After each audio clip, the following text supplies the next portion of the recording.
નમસ્કાર, આધ્યાત્મિક મહાશક્તિમાં હું મોનાલી સોની આપ સૌનું સ્વાગત કરું છું।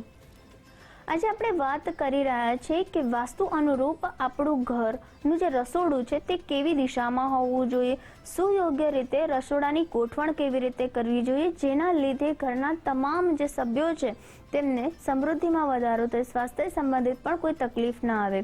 ઘણા ખરા ઘરોમાં તમે જોયું હશે કે તે ઘરની સ્ત્રીઓને કોઈક ને કોઈક સ્વાસ્થ્ય સંબંધિત સમસ્યાનો સામનો કરવો પડતો હોય છે। ઈલાજ દવાઓ કરવા છતાં પણ તેમની સમસ્યાઓનું સમાધાન નથી મળતું। કોઈક કારણસર કોઈ ઘરની સ્ત્રી દુખી રહેતી હોય છે, ત્યારે એવું કહી શકાય કે ઘરના રસોડામાં મુખ્ય વાસ્તુ દોષ છે, કારણ કે ઘરનું જે રસોડું છે તેમાં મુખ્યત્વે સ્ત્રીઓ રસોઈ બનાવતી હોય છે અને તે ભોજન ઘરના દરેક સભ્યો કરતા હોય છે, પરંતુ જે સ્થાન ઉપર સ્ત્રી સતત રહે છે તે સ્થાન વાસ્તુ અનુરૂપ કેવું હોવું જોઈએ તે પણ જાણકારી આપણને હોવી જોઈએ। ખાસ કરીને જે સર્વશ્રેષ્ઠ દિશા રસોડા માટે માનવામાં આવે છે તેને અગ્નિય કોણ કહેવામાં આવે છે, એટલે કે સાઉથ ઈસ્ટ ડિરેક્શન। આ દિશામાં જો તમારું કિચન હોય છે તો તેને સુયોગ્ય વાસ્તુ અનુરૂપ માનવામાં આવે છે અને ખાસ કરીને વાસ્તુ અનુરૂપ તમે રસોડામાં જે બધી વસ્તુઓની ગોઠવણ કરો છો તેને પણ તમે દિશાઓ અનુલક્ષીને કરો છો તો પણ તમારા ઘરમાં જે તમે ભોજન તૈયાર કરો છો તે ભોજન જે છે તેના સ્વાદ અને સાથે સાથે તેની સકારાત્મકતામાં પણ વધારો થઈ જાય છે। માટે તમારા ઘરનું રસોડું યોગ્ય દિશામાં હોવું ખૂબ જ જરૂરી છે। ઘણીવાર તમે જોશો કે તમારા ઘરનું રસોડું જે છે તે સાઉથ વેસ્ટ ડિરેક્શનમાં આવી ગયું છે કે નોર્થ ઈસ્ટ ડિરેક્શનમાં આવી ગયું છે, અથવા તો કોઈ વાસ્તુને અનુરૂપ નથી તેવી દિશાઓમાં આવી ગયું છે, ત્યારે તે ઘરના વ્યક્તિઓને વારંવાર પરેશાનીનો સામનો કરવો પડે છે, ગંભીર બીમારીનો સામનો કરવો પડે છે, તેમના જે પૈસા છે તે ખર્ચ અને દવાઓમાં વધારે વપરાય છે, કોઈક ને કોઈક કારણસર તે ઘરમાં બચત નથી થતી, વારંવાર તે લોકોને દેવું થઈ જાય, કર્જ વધી જાય અથવા તો ઘરમાં કલેશ વધી જાય છે, ત્યારે પણ એવું માની શકાય કે તમારા ઘરમાં વાસ્તુની સુયોગ્ય ગોઠવણ નથી। ત્યારે આપણે વિશેષ રીતે રસોડું કેવું હોવું જોઈએ અને વાસ્તુ અનુરૂપ તેની ગોઠવણ કેવી હોવી જોઈએ તેના ઉપર વિશેષથી ધ્યાન આપી શકીએ છીએ।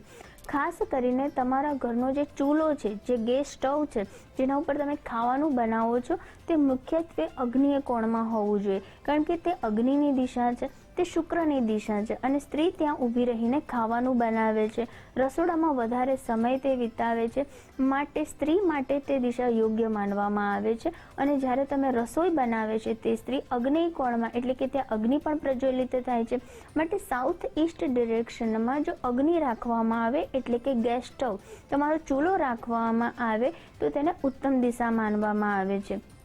ત્યારબાદ તમારા ઘરનું જે વોશ બેસિન છે, જે સિંક છે તે પણ તમારે દિશાને અનુલક્ષીને બનાવવું જોઈએ। ખાસ તેને તમે નોર્થ તરફ રાખી શકો છો, કારણ કે જે તમારો અગ્નિ તત્વ છે એટલે કે સાઉથ ઈસ્ટ ડિરેક્શન છે ત્યાં આગળ તમારે અગ્નિ અને પાણી સાથે ન રાખવું જોઈએ, તે પણ એક મહાવાસ્તુ દોષ ઉત્પન્ન કરે છે। તે બંને વચ્ચેનું અંતર જાળવવું પણ ખૂબ જ જરૂરી છે। માટે જો તમે તમારા ઘરનું વોશ બેસિન કે તમે નાનકડી એવી ચોકડી કે સિંક બનાવો છો તો તેનું તમારે ખાસ ધ્યાન રાખવું જોઈએ કે તે તમે ઉત્તર દિશા તરફ બનાવો છો। સાથે સાથે જે ઘરમાં આપણે ભંડારા ભરીએ છીએ એટલે કે જે અન્ન જે છે તેનો સંગ્રહ કરીએ છીએ, તો તમારે તમારા અન્નનો જે સંગ્રહ જે છે તે સાઉથ વેસ્ટ ડિરેક્શનમાં કરવો જોઈએ, એટલે કે ત્યાં આગળ તમે વજનદાર તમારા અન્નના ભરેલા પીપળાઓ મૂકો છો, તમારા અન્નનો સંગ્રહ કરો છો કે પછી સ્ટોર રૂમ બનાવો છો તો તેને ઉત્તમ દિશા માનવામાં આવે છે। સાથે સાથે તમારા ઘરનું જે ફ્રીજ જે છે તેને તમારે હંમેશા સાઉથ ઈસ્ટ ડિરેક્શનમાં અથવા તો નૈઋત્ય દિશા એટલે કે સાઉથ વેસ્ટ કોનામાં મૂકવું જોઈએ, તેને ફ્રીજ માટે ઉત્તમ દિશા માનવામાં આવે છે।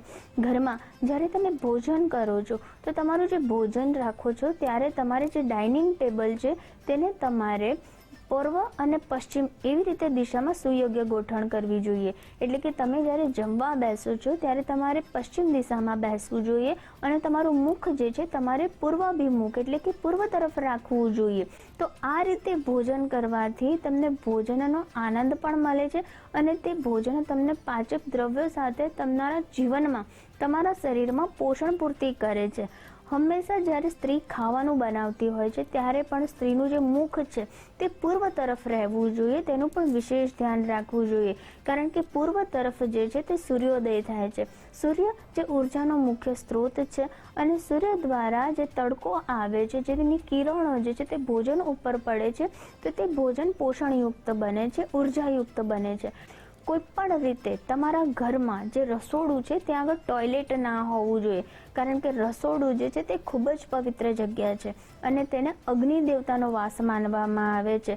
પવિત્ર અગ્નિ દેવતા રસોડામાં વાસ કરતા હોય છે તો તે ખૂબ જ પૂજનીય અને પવિત્ર હોવી જોઈએ. માટે કોઈ પણ રીતે તમારા ઘરમાં રસોડું જ્યાં છે ત્યાં આગળ ટોયલેટ ના હોવું જોઈએ, કારણ કે તે મહાવાસ્તુ દોષ ઉત્પન્ન કરે છે. કારણ કે ટોયલેટ જે છે તે નેગેટિવિટી, નકારાત્મક શક્તિનો પ્રભાવ છે અને જ્યારે ટોયલેટ જે છે તે રસોડામાં હોય તો તે વ્યક્તિનું મન જે છે તેમાં તેને ખૂબ જ નેગેટિવ વિચારો આવે છે, તેના મનમાં કોઈક ને કોઈક બુરો પ્રભાવ રહે છે, તેની જે ઈચ્છા શક્તિઓ હોય છે તે નકારાત્મકતા વધારે હોય છે, કોઈ સારું કાર્ય કરવાને તે પ્રેરાતો નથી અને સાથે સાથે એવું કહેવાય કે તેનું અન્ન પણ મેલું બની જાય છે. માટે વ્યક્તિએ રસોડામાં ટોયલેટ ન હોય તેનું પૂરતું ધ્યાન રાખવું જોઈએ.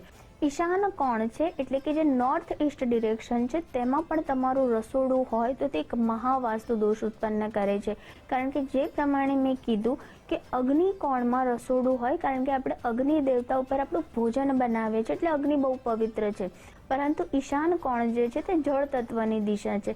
માટે જળ તત્વની દિશામાં જો તમે અગ્નિ પ્રગટાવો છો, તમે તમારું ઘરનું રસોડું બનાવો છો તો પણ તે ઘરમાં બીમારી વારંવાર આવે છે અને ભયંકર બીમારીનો સામનો કરવો પડે છે. વારંવાર તે ઘરની સ્ત્રીઓ બીમાર પડતી હોય છે. માટે પણ તમારે નોર્થ ઈસ્ટ ડિરેક્શનમાં બને તેમ તો તમારું રસોડું ના જ બનાવવું જોઈએ, કારણ કે નોર્થ ઈસ્ટ ડિરેક્શનનું જે રસોડું હોય છે તે ઘરના તમામ સભ્યોને તકલીફ આપે છે. ઘરનું જે મુખ્ય વ્યક્તિ છે તેને પણ મગજ સંબંધિત કે સ્વાસ્થ્ય સંબંધિત કોઈક ને કોઈક સમસ્યા રહેવા લાગે છે. ઘણા ખરા ઘરોમાં તમે જોયું હશે કે જે પ્લેટફોર્મ છે તેને કાળા રંગનું બનાવવામાં આવે છે, જ્યારે રસોડામાં કાળો રંગ અશુભ માનવામાં આવે છે અને ખાસ કરીને કાળો રંગનો પથ્થર તે વાસ્તુ દોષ ઉત્પન્ન કરે છે. માટે જો તમારા રસોડાનું પ્લેટફોર્મ કાળું હોય તો તમારે એક ગ્રીન કલરનો એટલે કે એક લીલા કલરનો ચોરસ ટુકડો તમારે તે પ્લેટફોર્મ પર મૂકી અને ત્યારબાદ તમારું જે ગેસ સ્ટવ છે તેની ઉપર તમે મૂકો છો તો પણ તમને સ્વાસ્થ્ય સંબંધિત જે સમસ્યા થતી હોય છે તેમાં રાહત મળે છે. અગર તમારો જે રસોડું જે છે તે વાસ્તુ અનુલક્ષીને કોઈ બીજી દિશામાં છે તો તમે પીળા રંગનો પથ્થર પણ ત્યાં આગળ મૂકીને તમે ત્યાંનું વાસ્તુ સંતુલિત કરી શકો છો. દિશાને અનુલક્ષીને તે રંગનો પથ્થર જો તમે રસોડામાં મૂકો છો તો પણ વાસ્તુમાં જે પણ સમસ્યા આવે છે, જે દોષ ઉત્પન્ન થઈ રહ્યો છે તેમાં તમને રાહત મળે છે અને તમારી સમસ્યાનો અંત આવે છે. આ સાથે તમારા ઘરનું કિચન કેવું હોવું જોઈએ, તેની ગોઠવણ કેવી કરવી જોઈએ તે વિશે મેં જે પણ તમને ઉપાયો દર્શાવ્યા છે ચોક્કસથી કરીને તમે પણ તમારા ઘરનો વાસ્તુ દોષ દૂર કરો. તે સાથે હું રજા લઉં છું. નમસ્કાર.